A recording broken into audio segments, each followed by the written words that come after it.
గురూజీ 72 గంటల్లోనే ఫోన్ లోని అద్భుతమైన జ్యోతిష్య పరిష్కారం చూపిస్తారు. నమ్మండి, నమ్మకపోండి, ఇది నిజం. శ్మశాన కాళి రుద్ర చౌడీదేవి ఆరాధకులు నంబర్ 1 వశీకరణ స్పెషలిస్ట్. గురూజీ మనిషి పుట్టుక నుండి చనిపోయే వరకు వచ్చే అన్ని క్లిష్టమైన సమస్యలకు పరిష్కారం ఇక్కడ లభిస్తుంది. విద్య, ఉద్యోగం, వ్యవహారం, స్త్రీ ప్రేమ, పెళ్లి, సంతానం, స్త్రీ పురుష వశీకరణం, భూవశం, భార్యాభర్తల కలహాలు, కోర్టు సమస్యలు, విడాకుల సమస్యలు, చేతబడి, అప్పుల బాధ, ఇంకా మీకు ఎలాంటి సమస్యలు ఉన్నా 72 గంటల్లోనే శాశ్వత పరిష్కారం చేయబడును. విఘ్నేశ్వర షణ్ముఖ పార్వతీ సమేత పరమేశ్వరాయన్ మహా. ఈ రోజుల్లో మనం అందరం అనేక ఆర్థిక సమస్యలతో ఇబ్బంది పడుతున్నాం. ఏ మనిషిని కదిపినా ఆర్థిక సమస్యలు ఉన్నాయి, నాకు ఫైనాన్షియల్ స్ట్రగుల్స్ ఎక్కువ, నాకు ఫైనాన్షియల్గా లాభదాయకంగా లేదు, ఇదే చెప్తూ ఉంటారు.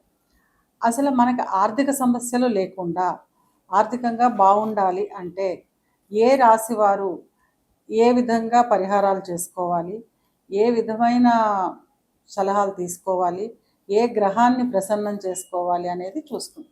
వృషభ రాశి వారు ఏ వృత్తిని ఎంచుకోవాలి అంటే ఏ వృత్తిని ఎంచుకుంటే ఆర్థికంగా బలోపేతంగా ఉంటారు, ఈ ఇబ్బంది పడే ఆర్థిక సమస్యలు లేకుండా ఉంటాయి అనేది తెలుసుకుందాం. ఈ వృషభ రాశి వాళ్ళకి ధనాధిపతి బుధుడు అవుతాడు. అంటే ధనస్థానం మిథున రాశి అవుతుంది. మిథున రాశి అధిపతి బుధుడు అనమాట. కనుక ఈ వృషభ రాశి వాళ్ళు ఎలాంటి వృత్తులను స్వీకరించాలి? వృషభ రాశి వాళ్ళు పేపర్ ప్రింటింగ్ అని, వాణిజ్యం అంటే వ్యాపార వాణిజ్యాల్లో పైకి వస్తారు. అంటే చిన్న చిన్న ఎప్పుడు ఒకేలాగా వెళ్ళి ఉద్యోగాలు చేసి వచ్చేట కాకుండా వీళ్ళు తెలివితేటలతో చేసే ఉద్యోగాలు, అంటే బుక్ రాయడం, అంటే రైటర్స్ ఉంటారు కదా, అలా రైటర్స్గా ఉన్న వ్యాపారం, అంటే ఫుడ్ ఇండస్ట్రీకి సంబంధించిన వ్యాపారాలు చేసిన వీళ్ళు బాగా సంపాదించే అవకాశం ఉంటుంది. ఇంకా ఏం చేయాలి వీళ్ళు అంటే ఈ సినిమాలు తీయడము, అమ్మడము ఇలాంటివి చేస్తూ ఉంటారు. అలాంటి ఇండస్ట్రీలో కూడా వీళ్ళు పైకి వచ్చే అవకాశం ఉంటుంది. టీచర్స్గా పనికొస్తారు. అంటే ఏదైనా బోధించడం, అంటే మనకు స్కూల్కి వెళ్ళి చెప్పి వచ్చి ఆ టీచర్లు ఒకళ్ళు మాత్రమే టీచర్లు కాదు, ఏదో తనకి తెలిసిన విద్యని బోధించడం, తనకి తెలిసిన నాలెడ్జ్ని షేర్ చేయడం వంటిది కూడా టీచర్ కింద లెక్క వస్తుంది. ఇలాగ కూడా వీళ్ళు బాగా పైకి వచ్చే ఫైనాన్షియల్గా ఉపయోగపడే అవకాశం ఉంటుంది వీళ్ళకి. అంటే ఆర్థిక ఇబ్బందులు లేకుండా ఉండే అవకాశం ఉంటుంది. వీళ్ళు ఇంకా ఏం చేయాలి అంటే ఫ్యాషన్ ఇండస్ట్రీకి సంబంధించిన, అంటే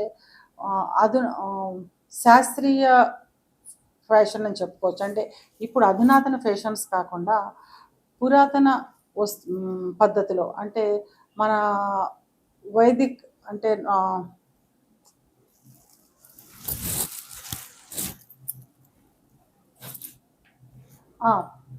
సాంప్రదాయ పద్ధతిలో ఎలా ఉండాలి అనే విద్యను బోధించే తరగతులు ఉంటాయి కొంచెం. అంటే మన చాలామంది ఇప్పుడు ఫ్యాషన్ టెక్నాలజీ అని ఫ్యాషన్ని మాత్రం నేర్పిస్తాం, అంటే పాశ్చాత్య సంస్కృతిని మనం నేర్చుకుంటున్నాం.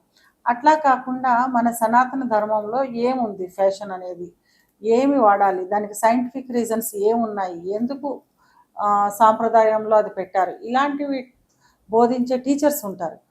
ఇలాంటి వృత్తిలో వీళ్ళు మంచిగా పైకి వచ్చే అవకాశం ఉంటుంది. కనుక వీళ్ళు ఇలాంటి వృత్తుల్ని ఎంచుకోవడం వల్ల ఆర్థిక ఇబ్బందులు లేకుండా ఉంటారు.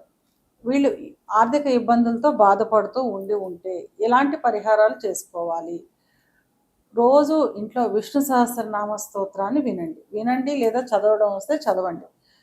మీరు ఆర్థికంగా ఇబ్బంది పడుతున్నప్పుడు మీరు ధనం నిల్వ ఉంచే ప్రదేశంలో, అది బీరువా కావచ్చు, అల్మరా కావచ్చు, మీ క్యాష్ బ్యాగ్ కావచ్చు, ఎక్కడైనా సరే ఒక ఆకుపచ్చని వస్త్రంలో పచ్చకర్పూరాన్ని మూటగట్టి పెట్టుకోండి. అది ప్రతి అమావాస్యకి మార్చండి. అంటే అమావాస్య అయిపోయాక ఆ పచ్చకర్పూరాన్ని దేవుడికి హారతిలాగా ఇచ్చేసి, లేదా అది వెలిగించి ఇల్లంతా తిప్పండి. మళ్ళీ కొత్త పచ్చకర్పూరాన్ని కొత్త ఆకుపచ్చ రంగు క్లాత్లో కట్టి మళ్ళీ అక్కడ పెట్టుకోండి.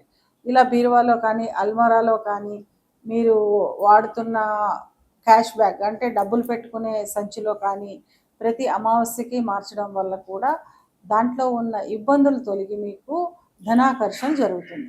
కనుక ఈ చిన్న చిన్న పరిహారాలతోటి మీరు ధనాన్ని మీ సొంతం చేసుకోగలుగుతారు. ఈ మానసికంగా కుంగతీసేసే ఈ ఆర్థిక ఇబ్బందుల్ని తగ్గించుకోగలుగుతారు.